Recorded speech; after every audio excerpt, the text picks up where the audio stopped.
कृष्णा। आप सबका स्वागत है आज के इस कार्यक्रम में भगवद गीता के।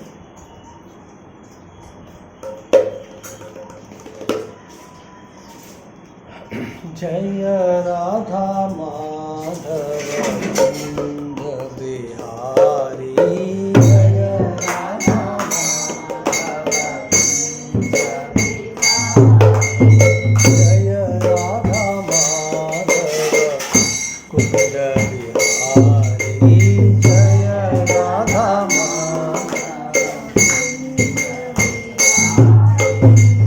जय राधा माधव कुंज बिहारी, जय राधा माधव कुंज बिहारी, गोपी जनवल्लभ गिरिवरधारी, गोपी जनवल्लभ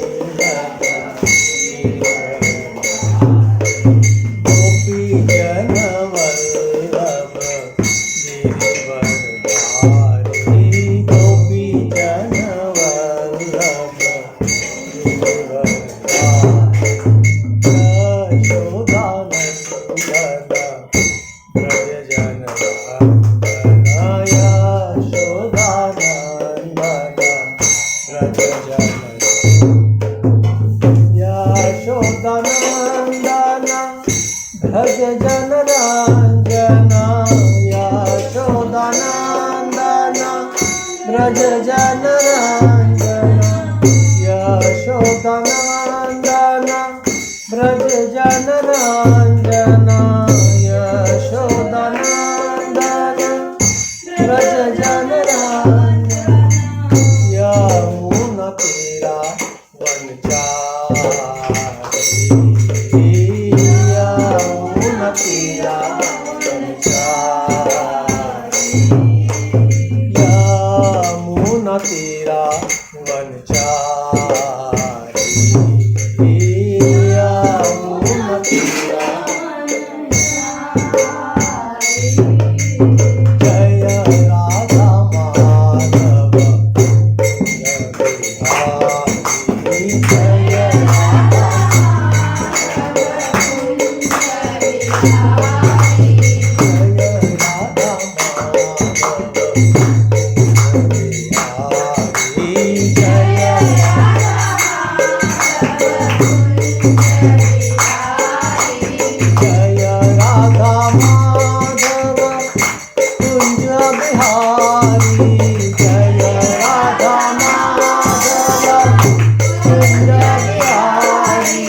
गोपी जनवल्लभ,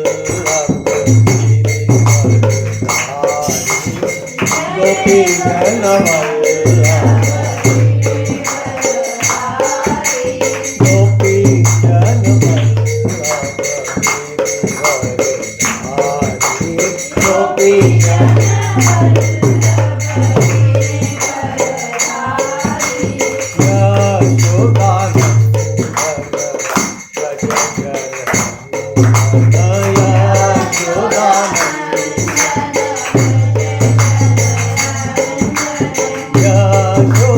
यशोदानंदन ब्रज जनरंजन, यशोदानंदन ब्रज जनरंजन, यमुना तीरा वनचारी, यमुना तीरा यमुना तीरा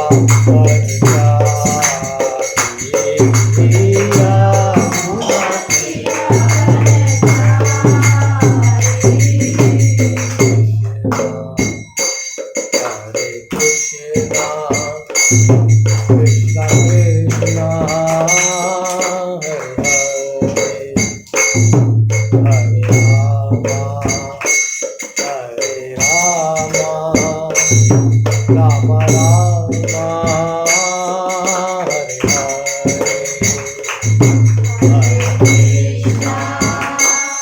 Hare Krishna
Hare Rama, Hare Rama, Rama Rama, Hare Hare, Hare Krishna, Hare Krishna,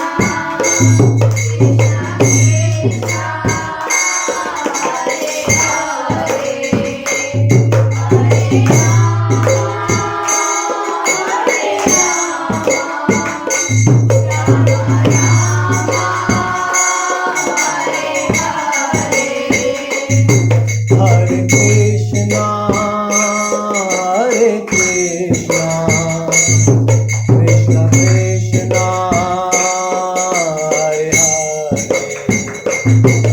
Hare Rama, Hare Rama, Rama Rama, Hare Hare, Hare Krishna, Hare Krishna,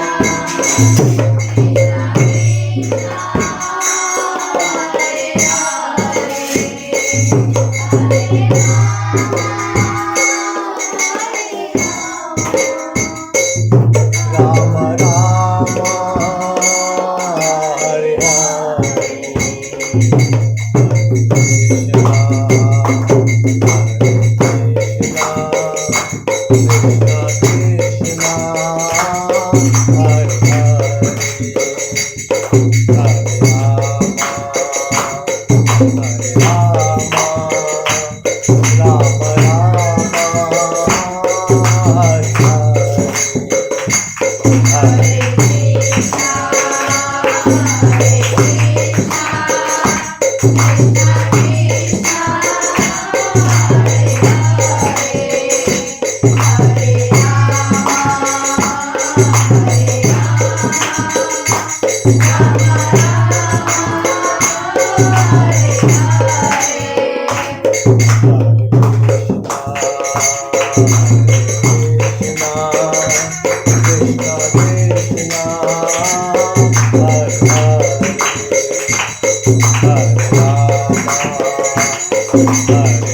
हरिनाम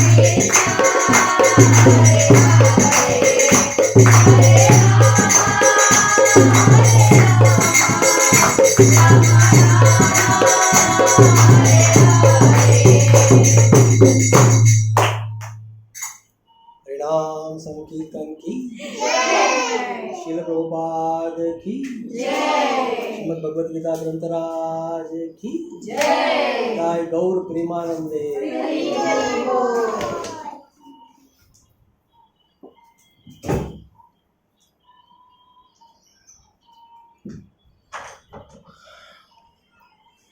तो आज के इस भगवद गीता कार्यक्रम में सबका स्वागत है। हरे कृष्णा।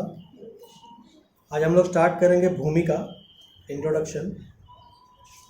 और इंट्रोडक्शन के स्टार्टिंग में ही जो प्रार्थना है वो हमारे लिए बहुत महत्व है। ये हम अब से रोज़ दोहराएंगे, मतलब जब भी क्लास होगा तो हमारे क्लास की शुरुआत में इसको दोहराना है। ये प्रार्थना है गुरु की, और जितने हमारे गोस्वामी वगैरह हैं उन सब की प्रार्थना है, भगवान की प्रार्थना है, राधा रानी की प्रार्थना है, वैष्णव की प्रार्थना है, चैतन्य महाप्रभु की प्रार्थना है, पंचतत्व की प्रार्थना है, और बाद में लास्ट में हरे कृष्ण महामंत्र है। तो आज से जब भी हमारा क्लास की शुरुआत होगी तो हम शुरुआत इसी प्रणाम मंत्र से रोज़ करेंगे। और हमको ये प्रणाम मंत्र हमको बाय हार्ट आना चाहिए, क्योंकि बहुत इम्पोर्टेंट प्रणाम मंत्र है हमारे वैष्णव लोग के लिए, खास करके इस्कॉन के जो फॉलो करते हैं उसके लिए बहुत ही महत्वपूर्ण है ना। सब लोग हाथ छोड़ेंगे, मेरे पीछे दोहराएंगे। ओम नमो भगवते वासुदेवाय।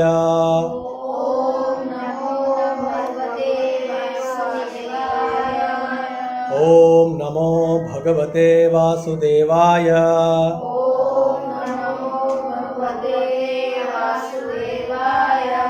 ओम नमो भगवते वासुदेवाय।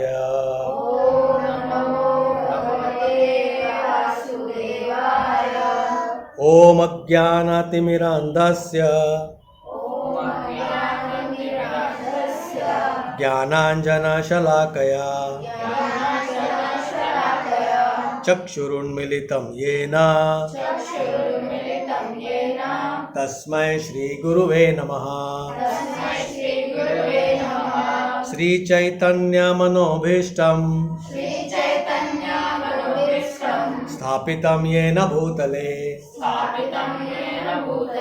स्वयं रूप कदा मह्यं ददाति स्वपदान्तिकम्। वन्देऽहं श्रीगुरोः श्रीयुतपदकमलं श्रीगुरून् वैष्णवांश्च श्रीरूपं साग्रजातं सहगण रघुनाथां तं सजीवं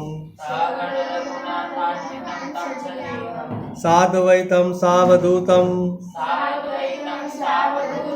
परिजनसहितं कृष्णचैतन्यदेवं श्रीराधा कृष्णपादान् सहगणललिता श्रीविशाखान् विशांश्च। हे कृष्णा करुणा सिंधो दीनबंधु जगत्पते गोपेश गोपिका कांत राधा कांत नमस्तुते। तप्त कांचन गौरांगी राधे वृंदावनेश्वरी वृषभानुसुते देवी प्रणमामि हरिप्रिये।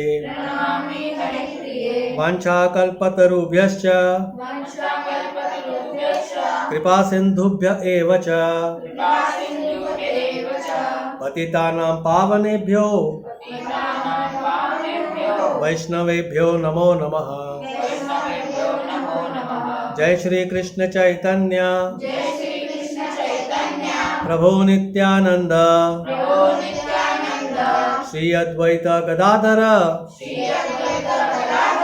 श्रीवासादि गौर भक्त वृंद हरे कृष्णा कृष्णा कृष्णा हरे हरे हरे राम राम राम हरे हरे।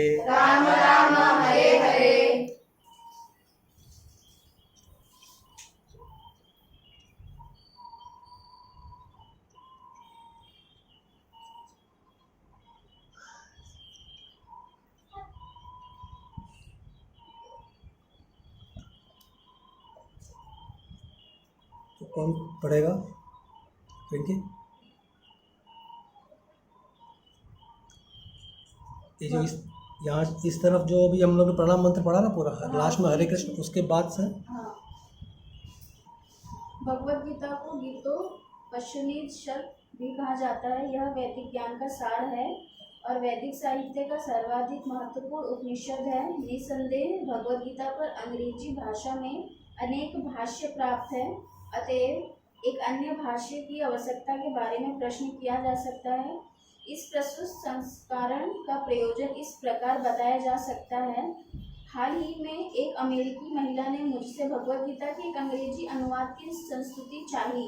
निसंदेह अमेरिका में भगवद गीता के अनेक अंग्रेजी संस्करण उपलब्ध है, लेकिन जहाँ तक मैंने देखा है केवल अमेरिका ही नहीं अपितु भारत में भी उनमें से कोई पूर्ण रूप से प्रमाणित संस्करण नहीं मिलेगा, क्योंकि लगभग हर एक संस्करण में भाष्यकार ने भगवद गीता यथारूप के मर्म का स्पर्श किए बिना अपने मतों को व्यक्त किया है। आगे भगवद गीता का मर्म भगवद गीता में ही व्यक्त है। यह इस प्रकार है, यदि हमें किसी औषधि विशेष का सेवन करना हो तो उसका लिखे निर्देशों का पालन करना होता है। हम मनमाने ढंग से या मित्र की सलाह से औषधि नहीं ले सकते। इसका सेवन लिखे हुए निर्देशों के अनुसार या चिकित्सा के निर्देशानुसार करना होता है। इसी प्रकार भगवद गीता को इसके वक्ता द्वारा दिए गए निर्देशानुसार ही ग्रहण या स्वीकार करना चाहिए। भगवद गीता के वक्ता भगवान श्री कृष्ण हैं। भगवद गीता के प्रत्येक पृष्ठ पर उनका उल्लेख भगवान के रूप में हुआ है। निसंदेह भगवान शब्द कभी कभी किसी भी अंतर शक्तिशाली व्यक्ति या किसी शक्तिशाली देवता के लिए प्रयुक्त होता है, और यहाँ पर भगवान शब्द निश्चित रूप से भगवान श्री कृष्ण को एक महान व्यक्तित्व वाला बताता है। किंतु साथ ही हमें यह जानना होगा कि भगवान श्री कृष्ण पूर्ण पुरुषोत्तम भगवान है। जैसा कि शंकराचार्य, रामानुजाचार्य, माधवाचार्य, निम्बर्क स्वामी, श्री चैतन्य महाप्रभु तथा भारत के वैदिक ज्ञान के अन्य विद्वान आचार्यों ने पुष्टि की है। भगवान ने भी स्वयं भगवद गीता में अपने आप को परम पुरुषोत्तम भगवान कहा है, और ब्रह्मा संहिता में तथा अन्य पुराणों में, विशेषतः श्रीमद् भागवतम में जो भागवत पुराण के नाम से विख्यात है, वे इसी रूप में स्वीकार किए गए हैं। कृष्णस्तु भगवान स्वयं, अतएव भगवद गीता में भगवान ने जैसे बताई है वैसे ही स्वीकार करना चाहिए। यहाँ और आगे भी पढ़ना नहीं, यहाँ पे भगवद गीता को गीतोपनिषद भी कहते हैं। पहला ही सेंटेंस है गीतोपनिषद, मतलब गीत, मतलब ये भगवान का गाया हुआ गीत है, इसके लिए इसको गीता बोलते हैं। श्री का मतलब होता है श्रीमती राधा रानी, मद मतलब उनके कृपा से, श्रीमत मतलब श्रीमती राधा रानी की कृपा से भगवत मतलब भगवान, वह ये गीत गा रहे हैं। गीत गाना, उन्होंने ये बोला है अपने श्रीमुख से, इसके लिए उसको गीत बोलते हैं। गीतोपनिषद, भगवद गीता एक उपनिषद है। हमारे 108 उपनिषद में एक उपनिषद भगवद गीता है, इसके लिए उसको गीतोपनिषद बोलते हैं। भगवद गीता का दूसरा नाम है गीतोपनिषद। ये पूरे वैदिक ज्ञान का सार है। सार मतलब पूरा जो निचोड़ निकलता है, पूरे वैदिक ज्ञान का जो निचोड़ निकलता है वो भगवद गीता है। आगे जाके हम लोग इस भूमिका में देखेंगे कि भगवान कहते हैं कि सर्व उपनिषदों गाओ। अगर सारे उपनिषद गौ के समान है, गाय के समान है, तो भगवद गीता क्या है? भगवद गीता उस गाय का दूध है। भगवद गीता क्या है? उस गाय का दूध है। दूध निकालने वाला ग्वाला कौन है? कृष्ण। कृष्ण भगवान स्वयं। और पीने वाला कौन है? वत्स, अर्जुन। तो अर्जुन जैसे जो भी सुधीर भोक्ता है, सुधीर भोक्ता मतलब जो भगवान की आस्था में मानते हैं, जो आस्तिक है, उनको सुधीर भोक्ता बोलते हैं। सर्वो उपनिषदों गाओ गोपाल, एग्जैक्टली वो श्लोक है,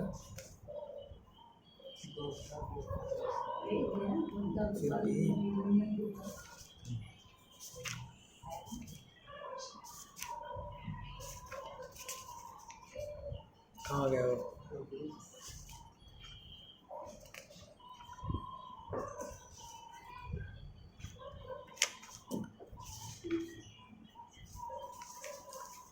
इसमें आएगा आगे जाके श्लोका वो। सर्वोपनिषदागाओ गोपाल दोग्धा नंदना पार्थ वत्स सुधीर भोक्ता, बाद में एक है मैं भूल गया। तो इसमें बताते हैं भगवान कि अगर सारे गौओं को अगर उपनिषद मानते हैं तो दूध जो है वो भगवत गीता है, और उसको दूध धोने वाला भगवान है, और पीने वाला वत्स अर्जुन है। अभी गाय का सबसे मुख्य चीज क्या है? दूध है, और उसी को गीता कहा गया है। उसी तरह से यहाँ पे प्रभुपाद लिखते हैं कि सारे उपनिषदों में जो सार है वो है भगवत गीता। भगवान भगवत गीता के 15.15 में बोलते हैं, सर्वस्य चाहम हृदि सन्निविष्टो मृत स्मृतिर ज्ञानम पोहनम च, ठीक है, वेदेश सर्वे अहमेव वेद्य। वेदों को जानना ही, भगवत गीता के माध्यम से ही मुझे जाना जा सकता है। वेदों को जानने का मतलब क्या? मुझे जानना। आज हम लोग देखते हैं कि बहुत लोग वेद का पाठ करते हैं, लेकिन वेद में इतना सब कुछ लिखा हुआ है कि अंत में वो तय कर नहीं पाते हैं कि भगवान कौन है। लेकिन यहाँ पे भगवान क्लियर बोलते हैं, एकदम स्पष्ट शब्दों में बोलते हैं कि वेदों का अध्ययन करने का अर्थ है मुझे जानना। अगर हम वेदों का अध्ययन करके भगवान कौन है ये समझ नहीं पाते हैं तो वेदों को पढ़ना या वेदों का अध्ययन करना असफल है। तो यहाँ पे भगवान कहते हैं कि गीतोपनिषद है और सारे वेदों का सार है। निस्संदेह बहुत सारी, हम लोग ने पहले भी बता चुके हैं, बहुत सारी कमेंट्रीज ऑलरेडी है। अंग्रेजी भाषांतर में कम से कम 5000 से ऊपर कमेंट्रीज भगवत गीता की है। तो एक और नई भगवत गीता क्यों, इसकी आवश्यकता क्यों है? प्रभुपाद लिखते हैं, जब एक अंग्रेजी महिला ने बताया तब प्रभुपाद कहते हैं कि भगवत गीता का सार, भगवत गीता का मर्म, मतलब जो लोगों को दर्द है वो भगवत गीता का मर्म भगवत गीता के अंदर ही है। अभी उसको किस तरह से पढ़ते हैं उस पर डिपेंड करता है, किसकी भगवत गीता पढ़ते हैं उस पर डिपेंड करता है। जैसे यहाँ पे एग्जाम्पल दिया, उदाहरण दिया है कि अगर कोई बीमार होता है तो अगर वो दवाई लेकर आता है तो दवाई के ऊपर वो दवाई किस तरह से लेनी है लिखा जाता है। उसमें डोसेज लिखा होता है कि कैसे लेना है। या तो हम उसको पढ़ के दवाई लें या तो फिर डॉक्टर की सलाह के अनुसार लेना चाहिए। हमारे मनमाने ढंग से, या कोई हमारा फ्रेंड बोलता है नहीं तू ले ले दवाई हो जाएगा ठीक, तो कोई गारंटी नहीं है, क्योंकि हो सकता है हम हमारे मनमाने ढंग से लें तो गलती कर बैठे, या हो सकता है कि जो हमारा दोस्त हमको जो उपदेश दे रहा है या सलाह दे रहा है वो गलत सलाह दे। इसके लिए जब तक कोई प्रामाणिक स्रोत न हो हमारे पास, स्रोत मतलब सोर्स, जिसे पूर्ण ज्ञान हो, अगर उस व्यक्ति के मुंह से हम नहीं सुनते हैं तब तक हमें वो दवाई नहीं लेनी चाहिए, क्योंकि वो हानिकारक हो सकता है। उसी तरह भगवत गीता भी जब हम सुनते हैं तो किसी प्रामाणिक स्रोत से सुनना चाहिए, प्रामाणिक पुस्तक के माध्यम से सुनना चाहिए। किसी भी कमेंट्री से सुनना, किसी की भी भगवत गीता सुनना, ये हमें हानि पहुंचा सकता है। यहाँ पे प्रभुपाद इसके लिए क्लियर लिखते हैं, इसका सेवन लिखे हुए निर्देशों के अनुसार या चिकित्सक के आदेश अनुसार करना होता है। इस प्रकार भगवत गीता को इसके वक्ता द्वारा दिए गए निर्देश अनुसार ही ग्रहण या स्वीकार करना चाहिए। अभी वक्ता इसका कौन है? भगवान स्वयं कृष्ण है, क्योंकि उन्होंने ही बोला है। तो उनके निर्देश के अनुसार हमें भगवत गीता को ग्रहण करना चाहिए। और ग्रहण करने की विधि क्या है? हमको अर्जुन जैसा बनना चाहिए। अभी अर्जुन कैसा था ग्रहण करते समय? पहले तो वो मित्र था, पहले वो मित्र था, लेकिन ग्रहण करते समय वो क्या बन गया?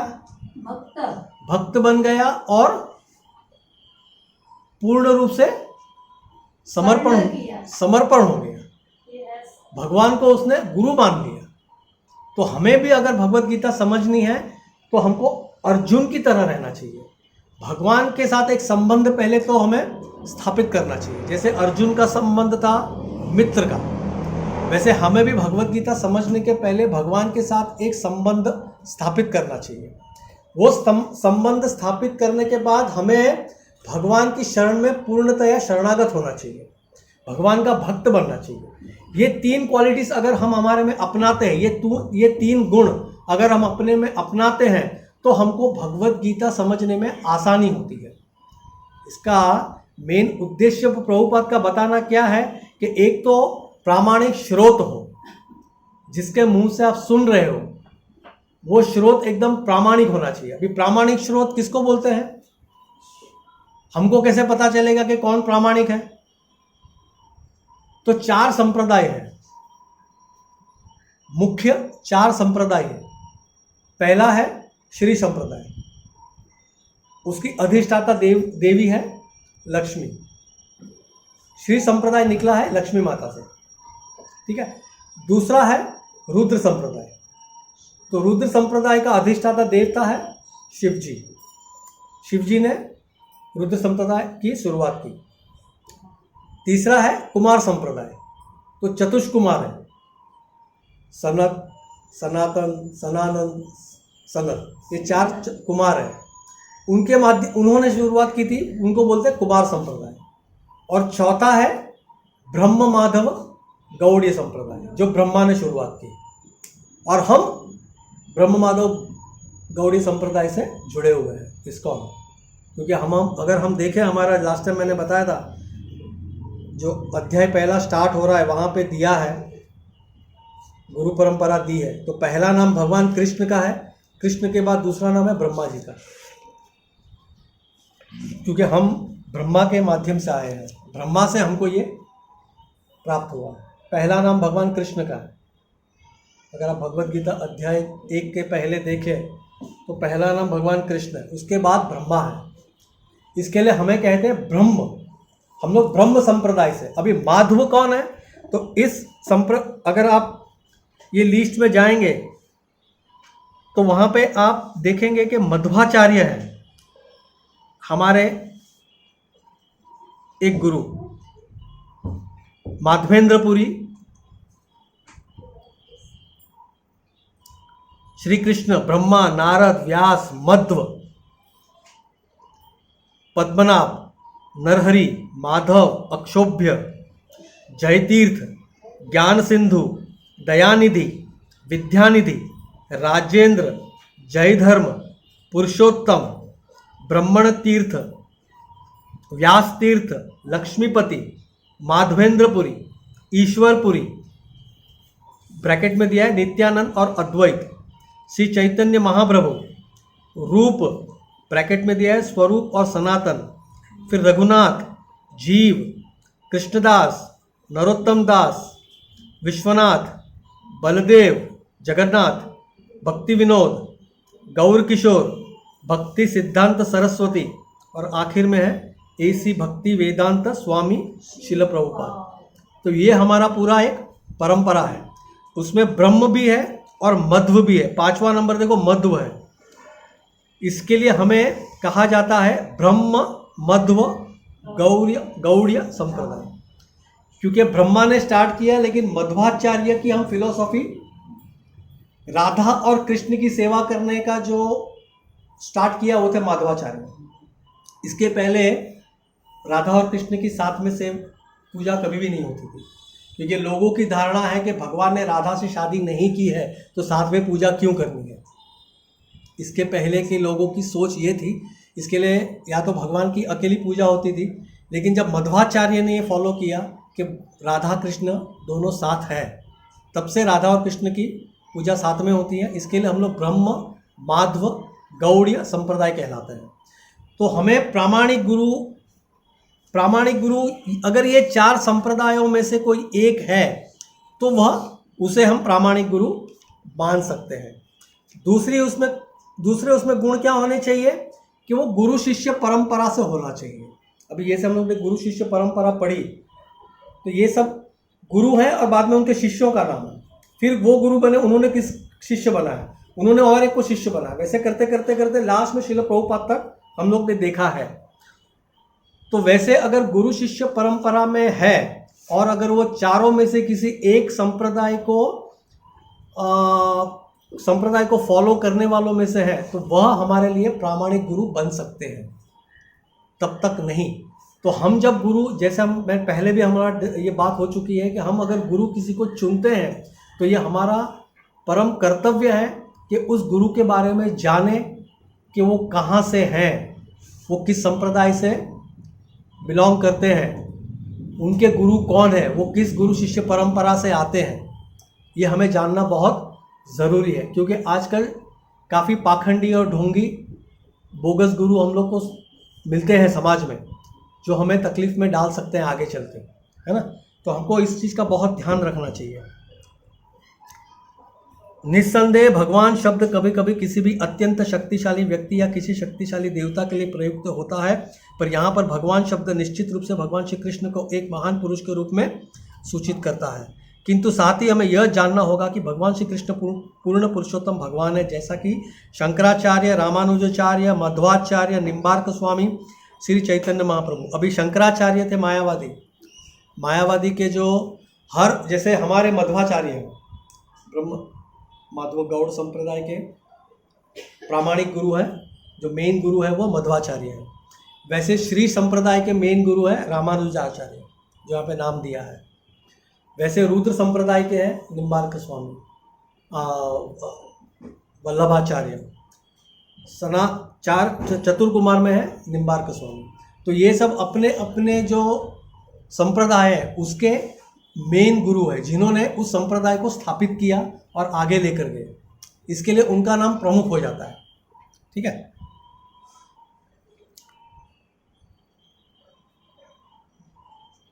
भगवान ने भी स्वयं भगवत गीता में अपने को परम पुरुषोत्तम भगवान कहा है, और ब्रह्म संहिता में तथा अन्य पुराणों में, विशेषतः श्रीमद् भागवतम में जो भागवत पुराण के नाम से विख्यात है, वे इसी रूप में स्वीकार किए गए। कृष्णस्तु भगवान स्वयं।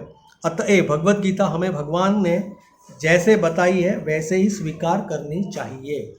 यहाँ पे मूल उद्देश्य प्रभुपाद का यही है कि भगवत गीता जिस तरह भगवान बोलना चाहते थे उसी रूप में हमें ग्रहण करना चाहिए, और वो ग्रहण करने के लिए हमें प्रामाणिक गुरु की आवश्यकता रहती है। अगर हम सोचें कि हम घर बैठे अपने हिसाब से भगवत गीता पढ़ सकते हैं, समझ सकते हैं, तो कर सकते हैं, लेकिन हमें उसका एग्जैक्ट जो डिटेल मीनिंग कभी कभी होता है वो नहीं समझ में आएगा। इसके लिए हमें किसी गुरु की खोज करना अनिवार्य हो जाता है।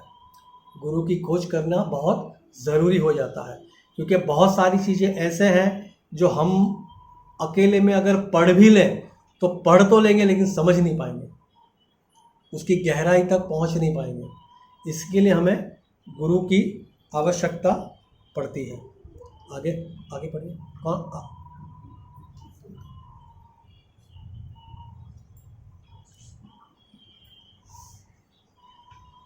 भगवद गीता के 4th अध्याय में भगवान कहते हैं, इम विवस्वते योगम प्रोक्तवान हम वयम विव स्व न मनवे प्रा मुनिरिक्ष वाक वे ब्रवीत एव परंपरा एवं प्राप्त मिम राजशर्यो विदुः स कलिने महता योगो नष्टः परंतपः स एवायं मया देह योगः प्रोक्तः पुरा तनः भक्तोऽसि मे सखा चेति रहस्यं उत्तमम ये तु उत्तमम।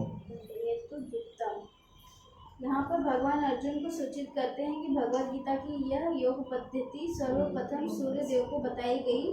सूर्य देव ने इसे मनु को बताया और मनु ने इसे इक्ष्वाकु को बताया। इस प्रकार गुरु परंपरा द्वारा यह योग पद्धति एक वक्ता से दूसरे वक्ता तक पहुँचती रही, लेकिन कालांतर में यह छिन्न भिन्न हो गई। फलस्वरूप भगवान को इसे फिर से बताना पड़ रहा है, इस बार अर्जुन को कुरुक्षेत्र के युद्ध स्थल में। तो यहाँ पे श्लोकास दिए हैं 4.1 से लेके 3 तक, चौथे अध्याय के 1, 2 और 3 श्लोक।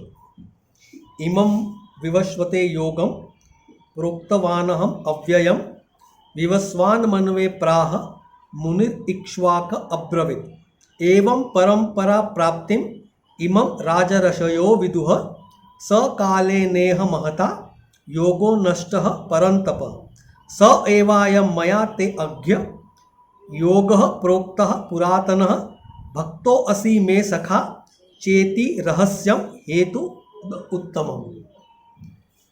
4.1, 2 and 3 यहाँ पे पहले श्लोक में इमम, ये हम लोग ने कल भी लास्ट टाइम भी किया था। इमम विवस्वते योगम प्रोक्तवानहम अव्ययम विवस्वान मनवे प्राह मुनिर इक्ष्वाकवे अब्रवीत। यहाँ पर भगवान अर्जुन को सूचित करते हैं कि भगवत गीता को यह योग पद्धति सर्वप्रथम सूर्यदेव को बताई गई थी। जो लास्ट टाइम हम लोग ने बताया था कि 12 करोड़ साल पहले भगवान ने सूर्यदेव को बताया, सूर्यदेव ने मनु को बताया और मनु ने इक्ष्वाकु को, परंपरा के हिसाब से। इस प्रकार गुरु परंपरा द्वारा यह योग पद्धति एक वक्ता से दूसरे वक्ता तक पहुंचती रही, लेकिन कालांतर में यह छिन्न भिन्न हो गई। फलस्वरूप भगवान को इसे फिर से बताना पड़ रहा है, और इस बार अर्जुन को कुरुक्षेत्र के युद्ध स्थल में। तो ये दोबारा फिर से जब कालांतर में छिन्न भिन्न हो गई, लुप्त हो गई भगवत गीता, तो भगवान को फिर से एक बार अर्जुन को माध्यम बनाकर भगवत गीता फिर से बतानी पड़ी। ठीक है, आगे। अर्जुन से कहते हैं कि मैं तुम्हें यह परम रहस्य इसलिए प्रदान कर रहा हूँ क्योंकि तुम मेरे भक्त तथा मित्र हो। इसका तात्पर्य यह है कि भगवत गीता ऐसा ग्रंथ है जो विशेष रूप से भगवत भक्त के लिए है, भगवत भक्त के निमित्त है। अध्यात्मवादियों की 3 श्रेणियां, ज्ञानी, योगी तथा भक्त, त्यागी, निर्वेशवादी, ज्ञानी और भक्त। यहाँ पर भगवान अर्जुन से स्पष्ट करते हैं कि वे उसे इस नवीन परंपरा, गुरु परंपरा का प्रथम पात्र बना रहे हैं, क्योंकि प्राचीन परंपरा खंडित हो गई थी। अतएव यह भगवान की इच्छा थी कि सूर्यदेव से चली आ रही विचारधारा की दिशा में ही अन्य परंपरा स्थापित की जाए।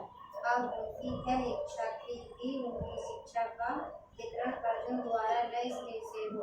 वे चाहते थे कि अर्जुन भगवत गीता ज्ञान का प्रमाणिक विद्वान बने।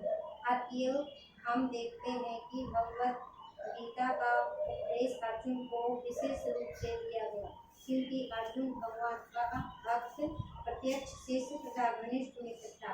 अतएव जिस व्यक्ति में अर्जुन जैसे गुण पाए जाते हैं वह भगवत गीता को सबसे अच्छी तरह समझ सकता है। कहने का तात्पर्य यह है कि भक्त को भगवान से प्रत्यक्ष रूप से संबंधित होना चाहिए। ज्यों ही कोई भगवान का भक्त बन जाता है, त्यों ही उसका सीधा संबंध भगवान से हो जाता है। यह एक अत्यंत विशाल विषय है, लेकिन संक्षेप में यह बताया जा सकता है कि भक्त तथा भगवान के मध्य 5 प्रकार का संबंध हो सकता है। अब यहाँ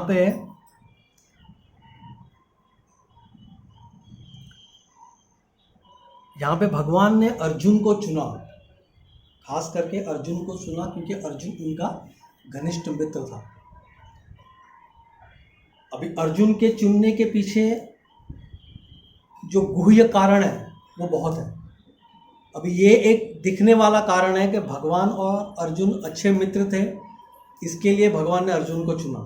एक तो रीज़न वो है, पर उसके पीछे 2-3 और गुह्य कारण और भी है। पहला, नॉर्मली लोगों की धारणा क्या है कि भगवत गीता तो सन्यासियों के लिए है। जिसने घर बार छोड़ दिया है, जिसने वैराग्य ले लिया है, उन लोग के लिए भगवत गीता है। नॉर्मल सोच लोगों की ऐसी है, इसलिए यहाँ पे अर्जुन को चुना है। अर्जुन सन्यासी नहीं था, अर्जुन गृहस्थ था, और इतना डेंजर गृहस्थ था कि उसने 4 शादियां की थी। मतलब एकदम जो स्ट्रांगली गृहस्थ था उसको चुना है। तो पहला ये तो खंडित हो जाता है कि भगवत गीता सन्यासों के लिए है, ये तो खंडित हो गया। अगर भगवान को किसी सन्यासियों के लिए भगवत गीता होती तो सन्यासी को ही चुनते ना, अर्जुन को चुनने की जरूरत क्या थी उनको? करेक्ट। एक तो वो एक कैंसिल हो गया। दूसरा, अर्जुन को चुनने का रीजन क्या था कि वो अर्जुन भगवान का भक्त था। मित्र तो था ही, लेकिन जब तक वो भगवान का भक्त नहीं बना, भगवत गीता का जैसे हम लोग आगे पढ़ेंगे, पहले अध्याय में भगवान कुछ नहीं बोलते, भगवान का एक भी श्लोक नहीं है पहले अध्याय में, क्योंकि तब तक अर्जुन भक्त नहीं बना था। वो अपने आप को ज्ञानी समझ के बात कर रहा था कि मैं इन लोग से क्यों लड़ूं। वो अपनी बुद्धि का प्रदर्शन कर रहा है अर्जुन कि मैं इन लोग से क्यों लड़ूं, ये मेरे अपने हैं, मेरे घर वाले हैं, इनको जीत भी लूं, इनसे जीत भी लूं तो मुझे उस राज्य का क्या फ़ायदा। ये सब बात कर रहे हैं। इसके लिए तब तक भगवान एक शब्द भी नहीं बोलते। क्यों? तब तक अभी जब तक अर्जुन पूर्ण तरह से भगवान की शरण में नहीं आया, तब तक भगवान उपदेश नहीं देते हैं। दूसरा चीज़, तो यहाँ पे दूसरी चीज़ भी खंडित हो जाती है। तीसरी चीज़ बहुत इंपॉर्टेंट है कि भगवत गीता आराम से भगवान अर्जुन को किसी एसी लगा के कमरे में बैठ के पैर पे टेबल पे पैर डाल के बैठ के बाजू में जूस का ग्लास लेके अंकल चिप्स रख के आराम से बैठ के बता सकते हैं। हो सकता है, ये तो भगवान की इच्छा है, भगवान तो कहीं पे भी बोल सकते हैं भगवत गीता। पर उन्होंने एक युद्ध मैदान को ही क्यों चुना? आज लोग क्या बोलते हैं कि भगवत गीता बुढ़ापे में पढ़ाया जाता है, अभी जवानी में क्या जरूरत क्या है, अभी तो काम करना है। लोगों की सोच तो ये है ना। इसके लिए भगवान ने युद्ध भूमि चुनी है। युद्ध भूमि क्यों चुनी है कि आज अगर हम देखें तो हर व्यक्ति अपने आप से युद्ध कर ही रहा है। जीवन का जो संघर्ष है, जीने के लिए जो उसको भागदौड़ करनी पड़ रही है, वो युद्ध से कम नहीं है।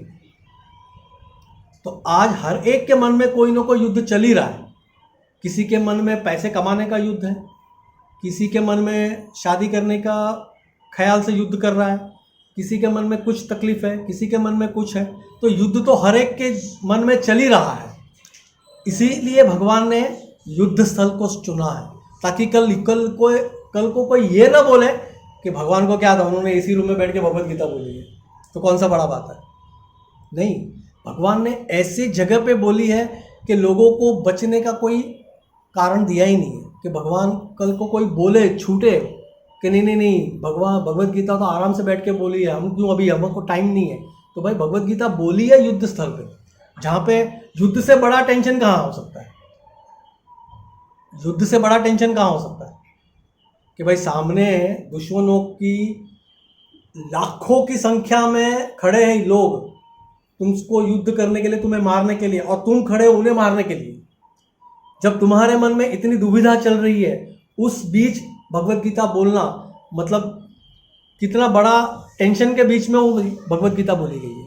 इसके लिए भगवान यहाँ पे अर्जुन को चुनते हैं, और ऐसी जगह अर्जुन को चुनने का मेन उद्देश्य यह है कि कल को कोई यह ना बोले कि भगवत गीता सिर्फ कुछ लोगों के लिए है, समाज के सारे वर्गों के लिए नहीं है।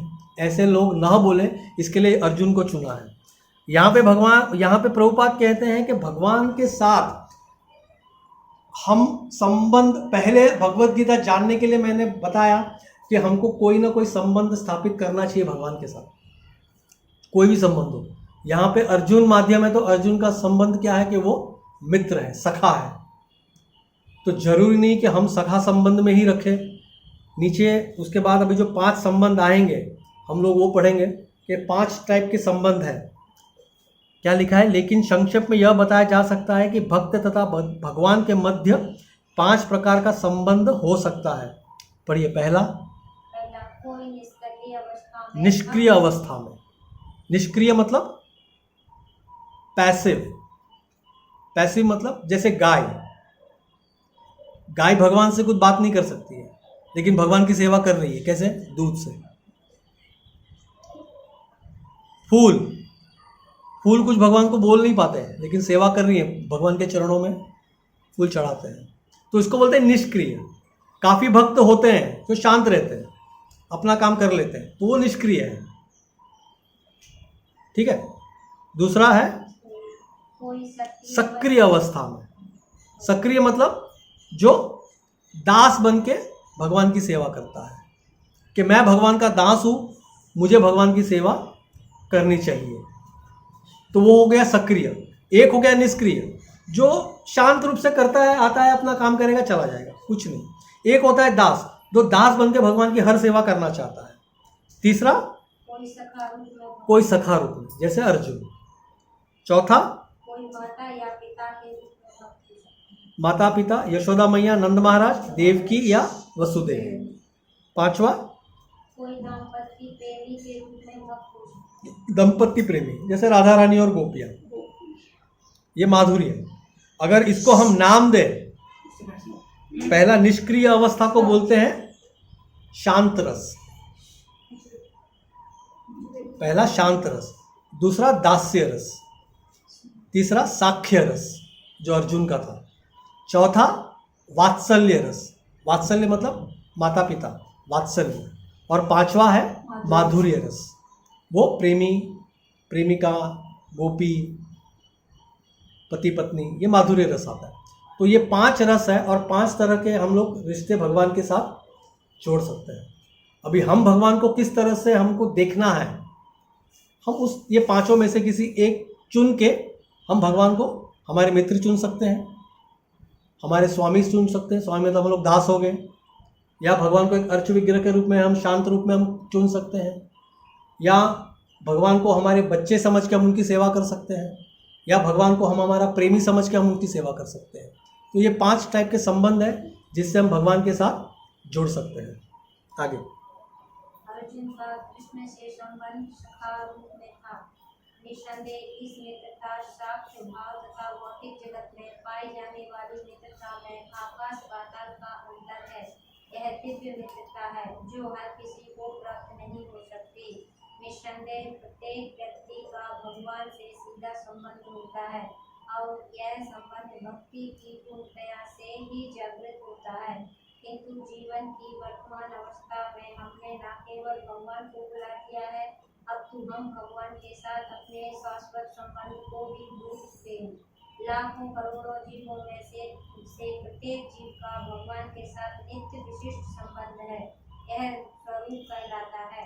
भक्तियों की प्रक्रिया द्वारा यह स्वरूप जागृत किया जा सकता है, तब यह अवस्था स्वरूप सिद्धि कहलाती है। यह स्वरूप की अर्थात स्वाभाविक या मूलभूत स्थिति की पूर्णतया कहलाती है। अतएव अर्जुन भक्त था और वह भगवान के संपर्क में मित्र रूप में था। हमें इस बात पर विशेष ध्यान देना चाहिए कि अर्जुन ने भगवत गीता को किस तरह ग्रहण किया। इस वर्ण दशम अध्याय में 10.12-14 इस प्रकार हुआ है। तो यहाँ पे अर्जुन का संबंध कृष्ण के साथ क्या है, सखा रूप का है। लेकिन ये जो सखा रूप है, जो मित्रता है, ये कोई हमारे भौतिक जगत की मित्रता जैसा नहीं है, ये दिव्य मित्रता है। क्योंकि भौतिक जगत की जो मित्रता है वहाँ उसमें क्या है, स्वार्थ छुपा रहता है। भौतिक जगत का कोई भी रिश्ता बिना स्वार्थ के नहीं है। चाहे वो माँ बेटे का रिश्ता भी हो, उसमें भी कहीं ना कहीं कुछ ना कुछ स्वार्थ तो होता ही है। बेटा माँ से प्रेम करता है क्योंकि माँ उसको खाना देती है, माता बेटे को अच्छे से देखभाल करती है, क्योंकि ये सोच के कि आगे जाके मुझे देखेगा, मेरा बेटा मुझे देखेगा, मेरे बुढ़ापे की लाठी है, सहारा है। तो भौतिक जगत में हालांकि माँ का जो रिश्ता है वो कम से कम मिलावटी है, बस उतना ही। माँ का जो अपने बच्चों के साथ जो रिश्ता है वो एकदम कम से कम मिलावटी है, बाकी सब में मिलावट ज़्यादा है, बस ये एक ही अंतर है। लेकिन उसमें भी थोड़ा स्वार्थ तो माँ का भी है ही, चाहे अभी हम लोग बोले नहीं है, लेकिन वो होता ही है। लेकिन भगवान के साथ जो अर्जुन की मित्रता थी वो थी दिव्य, उसमें कोई भी स्वार्थ नहीं था। अर्जुन को भगवान से कोई स्वार्थ नहीं था, ना ही भगवान को अर्जुन से कोई स्वार्थ था। दोनों अपने अपने हिसाब में मित्र भी थे, और चूंकि अर्जुन भगवान कृष्ण को भगवान मान चुके थे, इसके लिए उनके भक्त भी थे। ठीक है, तो यहाँ पे भगवान बता रहे निस्संदेह प्रत्येक व्यक्ति का भगवान के साथ सीधा संबंध होता है, और यह संबंध भक्ति की पूर्णता को से ही जागृत होता है। हमारा संबंध क्या है, ये जागृत करने के लिए भक्ति बहुत ज़रूरी है। बिना भक्ति के हम कभी भी कोई भी संबंध भगवान के साथ स्थापित करना मुश्किल हो जाता है। क्योंकि अगर भगवान की हम लोग भक्ति कर रहे हैं तो भगवान को क्यों भक्ति करें, पहले एक संबंध तो होना चाहिए कि हम भगवान के भक्त हैं, भगवान के दास हैं, भगवान के मित्र हैं, कुछ हैं, तब तो हम भक्ति कर सकते हैं। जब एक चीज़ देखिए, एक चीज़ आप भौतिक जगत में भी समझिए कि जब तक सामने वाला आपका कोई संबंधी नहीं होगा, आप उसके लिए क्यों करेंगे। सिंपल। आज हम हमारे मित्रों के लिए करते हैं, क्यों, हमारे मित्र हैं। आज हमारे सगे संबंधी के लिए कर रहे हैं, क्योंकि हमारे सगे संबंधी हैं। आज हम माता पिता के लिए कर रहे हैं, क्योंकि हमारे माता पिता हैं। तो कुछ ना कुछ संबंध तो स्थापित है ना। हम ऐसे ही किसी राह में चलते हुए व्यक्ति की क्यों मदद करेंगे, हम नहीं करेंगे। क्यों, हमारा कोई लगता नहीं है, हमारा उससे कोई संबंध नहीं है। तो जब हम संबंध प्रकट करते हैं तो फिर उसमें सेवा करने की थोड़ी आनंद आता है, अच्छा लगता है। इसके लिए संबंध स्थापित करना जरूरी है। अगर बिना relationship without a name is useless. Any relationship, जो भी रिश्ता है, जो भी हमारा जो संबंध है, अगर उसका कोई नाम नहीं है तो रिश्ते में मजा नहीं आता है। कोई भी रिश्ते का एक नाम होता है, चाहे दोस्त हो या हमारे मामा मामी चाचा चाची माँ बाप भाई बहन, कुछ भी है, रिश्ता है, तब जाके उसकी सेवा करने में हमको मजा भी आता है, उसके साथ एक संबंध प्राकट्य करने में मजा आता है। वैसे ही भगवान के साथ भी जब तक आप संबंध नहीं जोड़ते हो तो सेवा तो कर लोगे, लेकिन फिर वो सब शांत रस में होता है उतना। आज जैसे हम लोग बोलते हैं कि नहीं भगवान है हमारे घर में, वही सब कुछ है, वो हमारे स्वामी है, तो उसके लिए हम एक अलग भाव से सेवा करेंगे। उसमें क्या होता है, हमारा भगवान के साथ बातचीत करने का तरीका भी बदल जाता है। हमको डेटीज के साथ बातचीत करनी चाहिए रेगुलरली, हमारे अर्च विग्रह के साथ बातचीत करनी चाहिए। उससे हमारा संबंध गहरा होता है, संबंध अच्छे होते हैं। आज अगर हमें फुर्सत में है, बैठ के कभी भगवान को बोले, बैठ के सुनाइए उनको कि आज हमारे दिन में ये हुआ, आज हमने दिन में ये काम किया, आज ऑफिस गया था, ये हुआ, आज हमने ये किया घर में। जब इस तरह से हम डिस्कस करते हैं, अब उसमें हम अब भगवान के साथ क्या संबंध रखते हैं उस तरह से आप बात कर सकते हैं। जब मित्र है तो हम तू से भी बात कर सकते हैं कि भाई तुझे पता है आज मैं गया था, ये मित्र की भाषा होगी। अगर हम उसको स्वामी के रूप में चुनते हैं तो क्या आपको पता है कि आज हमारे साथ ये हुआ, हम इधर गए थे, तो ये एक रिश्ता है। तो वो हम पे डिपेंड करता है कि हम भगवान के साथ कौन सा रिश्ता अपनाना चाहते हैं, स्थापित करना चाहते हैं। लेकिन ये बहुत ज़रूरी है कि बिना रिश्ता कायम किए आप भगवान की सेवा कर तो लोगे, लेकिन वो प्रेम उत्पन्न नहीं होता है, वो भक्ति उत्पन्न नहीं होती है। इसके लिए भगवान के साथ हमारा संबंध जोड़ना बहुत ज़रूरी है। लेकिन हमारा प्रॉब्लम क्या है कि हम भगवान के साथ हमारा संबंध भूल चुके हैं। सबसे बड़ा हमारा दुख का कारण यही है कि हम भगवान के साथ भगवान को तो भूल ही चुके हैं, साथ में हम भगवान के साथ संबंध भी भूल चुके हैं। लाखों करोड़ों जीवों में प्रत्येक जीव का भगवान के साथ विशिष्ट संबंध है, यह स्वरूप कहलाता है। इस पृथ्वी पर, इस ब्रह्मांड में जितने भी जीव जंतु हैं, सबके साथ भगवान का कोई ना कोई संबंध है। लेकिन भगवान नहीं भूले हैं, हम भूल चुके हैं।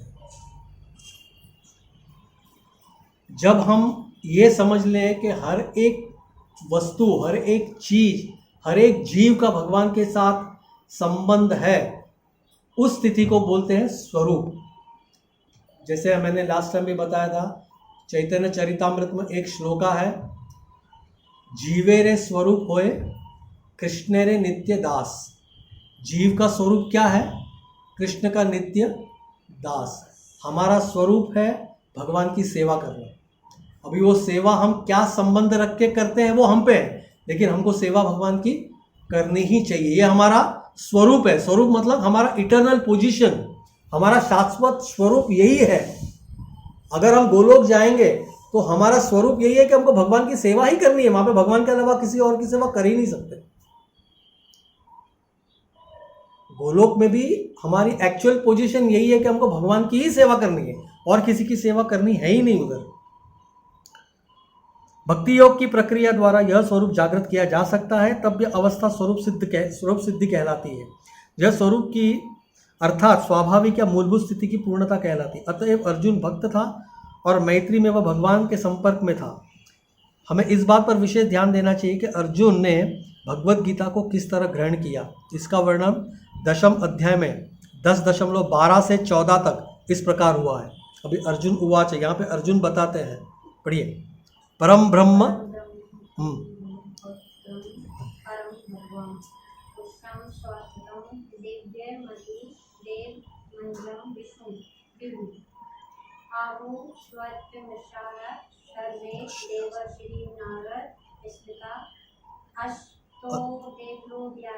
स्वयं चेद प्रविशि में सर्व नेत्रत्यम मान्ये या नामा पक्षी केशव ना ही ते भगवत भगवन्ति विदु देवा देवा न दानवा।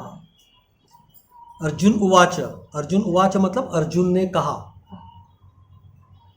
परम ब्रह्म परम धाम पवित्रम परमम भवान पुरुषम शाश्वतम दिव्यम आदिदेवम अजम विभुम आहुस्त्वा मृषयः सर्वे देवऋष नारदस्तथा असितो देवलो व्यासः स्वयं चैव ब्रवीषि में सर्वमते धृतं मन्ये यन्मां वदसि केशव नहि ते भगवन् व्यक्तिं विदुर्देवा न दानवाः। पढ़िए माता जी। अर्जुन ने कहा, आप भगवान परम धाम पवित्रतम परम सत्य है। आप शाश्वत दिव्य आदि पुरुष अजन्मा तथा महानतम है। नारद, अस्थि, देवर तथा व्यास जैसे समस्त महामुनि आपके विषय में इस सत्य की पुष्टि करते हैं, और अब आप स्वयं मुझसे इसी की घोषणा कर रहे हैं। हे कृष्ण, आपने जो कुछ कहा है उसे पूर्ण स्वरूप से मैं सत्य मानता हूँ। हे प्रभु, ना तो देवता और ना असुर ही आपके व्यक्तित्व को समझ सकते हैं। तो यह पूरे श्लोक का मीनिंग दिया है। अर्जुन ने कहा, देखो ये सब भगवान के गुण हैं। आप भगवान परम धाम, आपका धाम परम धाम है, पवित्रतम है, और आप परम सत्य हैं। आप शाश्वत हैं, दिव्य, आदि पुरुष, अजन्मा तथा महानतम है। ये सब भगवान के गुण बता रहे हैं अर्जुन।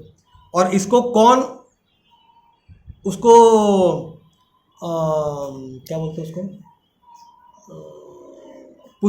पुष्टि मतलब कंफर्म कौन कर रहा है?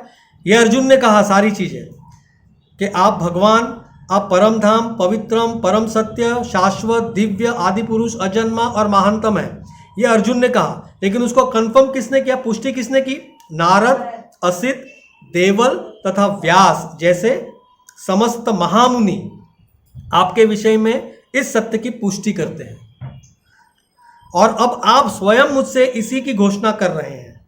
हे कृष्ण, आपने जो कुछ कहा है उसे पूर्ण रूप से मैं सत्य मानता हूँ। हे प्रभु, न तो देवता और न असुर, जो लास्ट लाइन है, विदुर देवा न दानवाः, देवता और न असुर ही आपके व्यक्तित्व को समझ सकते। देवता भी नहीं समझ सकते और दानव भी नहीं समझ सकते।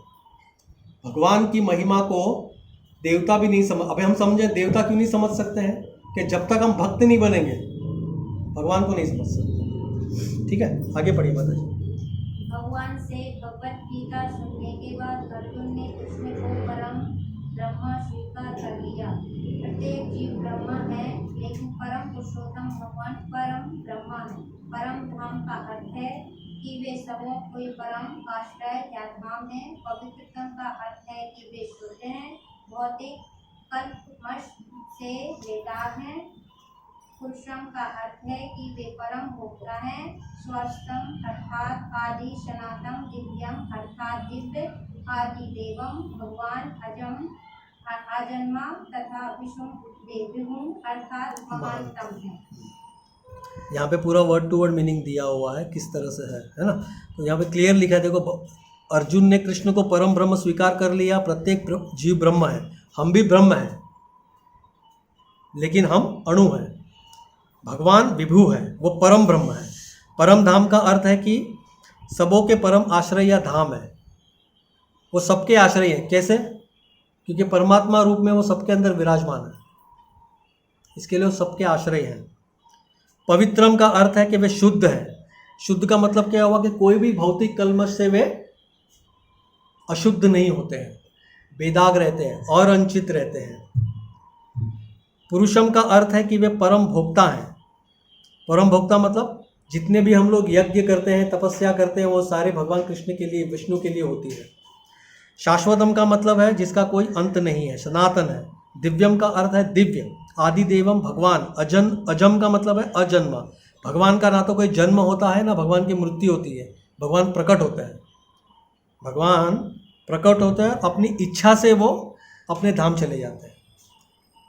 अगर वो चले जाते हैं, जैसे बहुत बोलते हैं कि एक शिकारी आया और भगवान को तीर मारा, भगवान चले गए, भगवान तो मर गए। भगवान कभी मरते नहीं हैं। भगवान अपनी लीला समाप्त करके कोई कारण ढूंढते हैं वापस जाने का धाम में।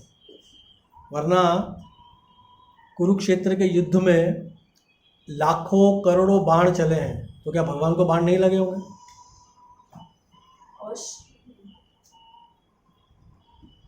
और एक टुच्चा सा शिकारी बाण चलाता है, वो भी भगवान को लगता नहीं है। भगवान के पैर के पास आके वो बाण गिरता है, और कल्पना मायावादी लोग करते हैं कि भगवान को बाण से मर गए भगवान। वो पॉसिबल नहीं है।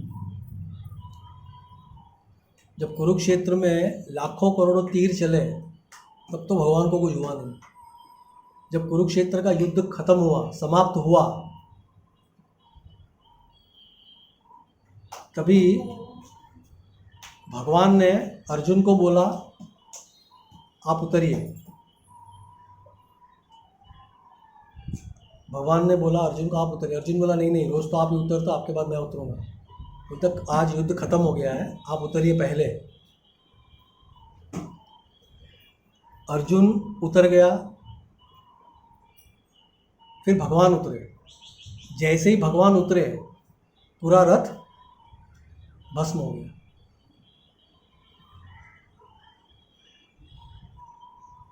मतलब इतना युद्ध के समय इतने तीर चले हैं, इतने भाले चले हैं, इतनी तलवारें चली हैं, वो सारा भगवान ने रोक के रखा था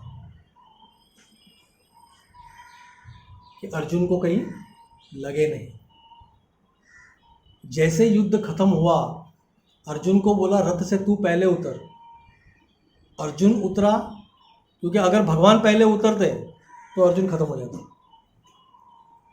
इसके लिए अर्जुन को बोला कि तू पहले उतर। अर्जुन उतरे, फिर भगवान उतरे, तब रथ पूरा भस्म हो गया। अभी इतने महान भगवान एक शिकारी के तीर से, लोगों की धारणा कितना मिसकंसेप्शन है, कितनी गलत सोच है लोगों की कि एक तीर से भगवान की मृत्यु हो गई। सोचते हैं वहाँ पे लाखों करोड़ों तीर भगवान ने झेले हैं। झेले क्या, उसे रोके हैं। तो हमको इस चीज़ को समझना चाहिए कि यहाँ पे भगवान अजन्म है और विभूम है, अर्थात महानतम है। तो भगवान की महानता सारी कुरुक्षेत्र के युद्ध में हम देख सकते हैं। आज यहीं स्टॉप करें, आज यहीं विराम करते हैं। युद्ध के बाद एक छोटी स्टोरी बोल के मैं खत्म करता हूँ। युद्ध के बाद सारे पांडव अपनी अपनी बढ़ाई कर रहे थे। अर्जुन बोल रहा है सबको मैंने मारा, भीम बोल रहा है सबको मैंने मारा, युधिष्ठिर बोल रहा है सबको मैंने मारा, नकुल सहदेव बोल रहे नहीं नहीं हमने भी साथ दिया है। सब अपना अपना झंडा गाड़ रहे हैं कि हम मैं। तो भगवान कृष्ण के पास गए, आप ही निर्णय लो कि किसने जिताया युद्ध को। भगवान बोलते चलो मेरे साथ। एक व्यक्ति है जिसने युद्ध पूरा देखा है, ग्राउंड पे बैठे बैठे। बारबी धृतराज ने भी उनके द्वारा देखा था ना। नहीं, मैं ग्राउंड की बात कर रहे हैं। ग्राउंड में बारबी कुरुक्षेत्र के युद्ध भूमि पर, कुरुक्षेत्र के युद्ध पर बैठकर एक व्यक्ति है जिसने पूरा युद्ध देखा है, मैं उनके पास लेके चलता हूँ। ठीक है, तो वो चले गए किसके पास? बर्बरिक। अब ये बर्बरिक कौन था? भीम का बेटा, भीम का पोता, सॉरी, भीम का बेटा घटोत्कच का बेटा था बर्बरिक। अभी उसकी भी स्टोरी बहुत लंबी है, वो नेक्स्ट टाइम कभी बात करेंगे। तो बर्बरिक एक पेड़ के ऊपर बैठकर सारा युद्ध देख रहा था, क्योंकि उसको भगवान कृष्ण ने मोक्ष दिया था। उसको भगवान कृष्ण ने मोक्ष दिया, साथ में वरदान दिया कि तुम पूरा युद्ध देख सकते हो, तुम युद्ध में भाग मत लो। तो वो पेड़ के ऊपर बैठ के, वो पेड़ आज भी कुरुक्षेत्र में है जहाँ पे बर्बरिक बैठा था, वो आज भी है। तो भगवान कृष्ण लेकर गए पांचों को बर्बरिक के पास और पांचों को बोला अभी इनको पूछो कि किसने युद्ध जिताया है। तो सब लोगों ने पूछा बताओ तुमने तो युद्ध देखा है, तो किसने युद्ध जिताया है? अर्जुन बोलता मैंने, या इन लोगों ने? भीम बोलता मैंने ही, होता है ना। ऊपर से बर्बरिक बोलता है कि तुम में से किसी ने युद्ध जिताया नहीं। अभी सब एक दूसरे को देखने लगे, चक्कर क्या है? फिर बाण तो इतने मैंने चलाए, भीम बोलता गधा मैंने इतनी चलाई। वो युधिष्ठिर भाले में एक्सपर्ट था, बोलता मैंने इतने भालों से इतने लोग को मारा है। नकुल बोल रहा है हम लोग तलवार इतना घुमाया। तो फिर कहाँ गया सब? इतना तलवार घुमाया तो सब ऐसे ही थोड़ी तो मरे। तो बोलता निस्संदेह आप लोग ने चलाया है सब कुछ, हथियार अपने अपने हथियार आपने बहुत अच्छे से चलाए, लेकिन आपके हथियार सामने वाले को लगने के पहले भगवान का चक्र जाके ऑलरेडी उनको मार रहा था, उसके बाद तुम्हारा हथियार लग रहा था। समझ में आया क्या बोला मैं? भगवान का सुदर्शन चक्र पहले ही जाके सबको मार रहा है, फिर ये लोग की धनुष बाण चल रहे हैं, तलवार चल रही है, भाले चल रहे हैं, जो भी चल रहा है वो बाद में जाके मार रहा है। पहले ही भगवान ने सबको खत्म कर चुके हैं। तब जाके ये लोग को समझ में आता है कि भगवान की महानता क्या है। भगवान ने कहा था कि मैं युद्ध भूमि में अस्त्र नहीं उठाऊंगा। तो हम सोच सकते हैं ना, अस्त्र नहीं उठाएंगे तो चक्र चले कहाँ से? क्वेश्चन आ सकता है ना। ये भगवान की लीला है, वो श्रेय दूसरे को देना चाहते हैं, अपने भक्तों को श्रेय देना चाहते हैं। मेरे भक्तों का नाम हो। आज युद्ध भूमि में सबसे बड़ा नाम किसका हुआ? अर्जुन का ही हुआ ना। तो भगवान ये चाहते थे कि मेरे से ज़्यादा नाम मेरे भक्तों का हो। आज चैतन्य महाप्रभु स्वयं भगवान का रूप है, स्वयं भगवान है कृष्ण। अब वो चाहते तो पूरे ब्रह्मांड में, विश्व में वो खुद अपना नाम प्रचार कर सकते थे। भगवान उनको कितना टाइम लगता है, लेकिन उन्होंने किसको मौका दिया? नित्यानंद। तो उनके टाइम पे उन्होंने श्रील प्रभुपाद को मौका दिया। पूरे विश्व में नाम फैलाने का तो मौका उन्होंने प्रभुपाद को दिया ना। भगवान हमेशा भक्तों को आगे करते हैं।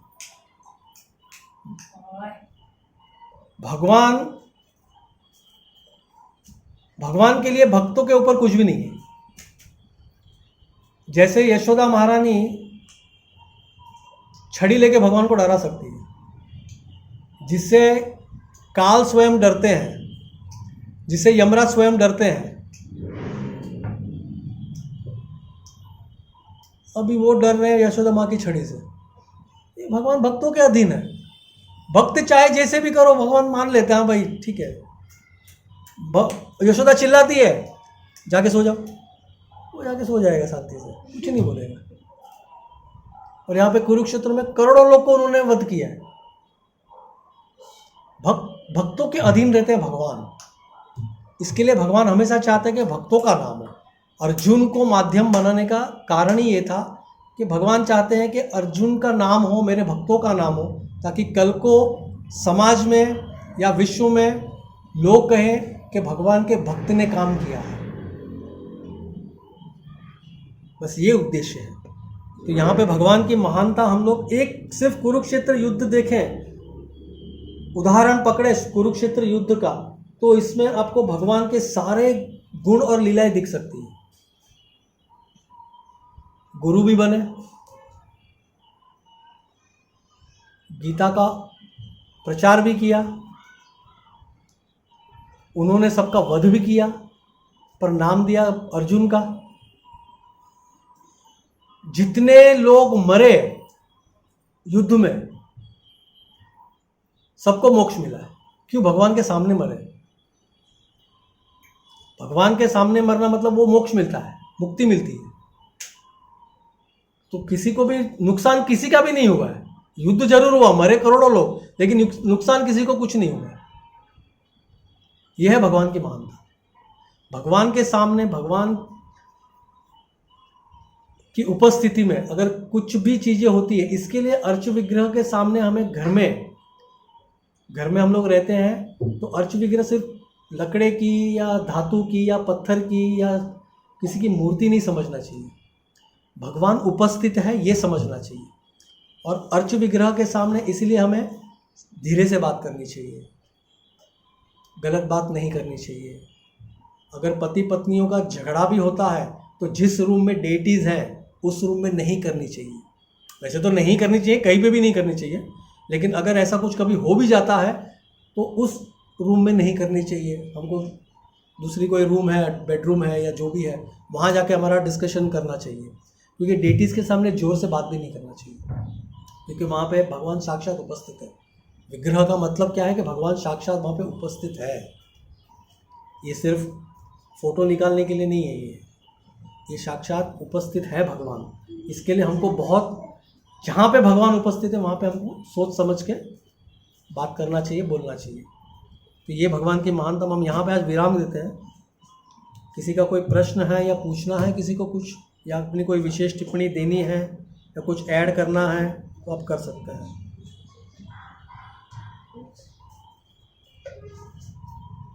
पूछने का है? किसी का कोई प्रश्न है? प्रश्न पूछना चाहिए। तो ये प्रश्न पूछने से तीन तरह के व्यक्तियों को लाभ होता है। एक जो पूछ रहा है, दूसरा जो बोल रहा है, और तीसरा जो सुन रहे हैं। तीनों को लाभ होता है। तो अगर किसी का कोई प्रश्न है तो पूछिए, वरना हम यहीं पे विराम करके समाप्त करते हैं। आज एकदम सिंपल क्लास था, ज़्यादा पढ़ाई हुआ क्योंकि इंट्रोडक्शन 27 पेज का है। इसके लिए हमें थोड़ा तेज चलना चाहिए पड़ेगा, है ना? आगे बढ़ी, ज़्यादा बढ़ गया है। इसके लिए बढ़ाई क्योंकि 27 पेज, मतलब रोज जैसे हर क्लास लेते थे ना, हम बढ़ती ज़्यादा बढ़ा। वो 27 पेज से खत्म होगा ना, फिर मजा आएगा। फिर हम लोग भगवत गीता पे पहुंचेंगे। अभी ये भगवत गीता चालू हुई है। ये पूरा सार है ना, वो बताना भी बहुत जरूरी है। ये इंट्रोडक्शन आए, हम लोग भूमिका बन रही है अभी भगवत गीता की। अब तक हम लोग भगवत गीता कब तक पहुंचे थे, भगवत गीता कहने के तक पहुंचे थे, युद्ध भूमि ये वो सब हम लोग डिस्कस किया। अभी पूरा भगवत गीता के बारे में इंट्रोडक्शन हो रहा है कि भगवत गीता क्या है। इसके लिए पहला ही सेंटेंस प्रभुपाद ने क्या बोला, भगवत गीता को गीतोपनिषद भी कहते हैं। पहला ही सेंटेंस ये बोला है। गीतोपनिषद मतलब उपनिषद है जो गीत गाया है भगवान ने, वहीं से स्टार्ट हुआ है। क्योंकि अभी हमको ये इंट्रोडक्शन थोड़ा तेज़ी से करना पड़ेगा, क्योंकि 27 पेज अगर मैं एक एक पेज करता रहूँगा तो मुश्किल हो जाएगा। इसके लिए मैं थोड़ा तेज़ भगा रहा हूँ। लेकिन इसमें अगर कुछ नहीं समझ में आता है या कुछ आपको डाउट है तो पूछिए, ठीक है। हरे कृष्णा। हरे कृष्णा। वाञ्छाकल्पतरुभ्यश्च कृपा सिन्धुभ्य एव च पतितानां पावनेभ्यो वैष्णवेभ्यो नमो नमः। अनंत कोटि वैष्णव वृंद की जय। श्रील प्रभुपाद की जय। भगवद गीता ग्रंथराज की जय। निताय गौर प्रेमानंदे हरि हरि हरि बोल। बोल।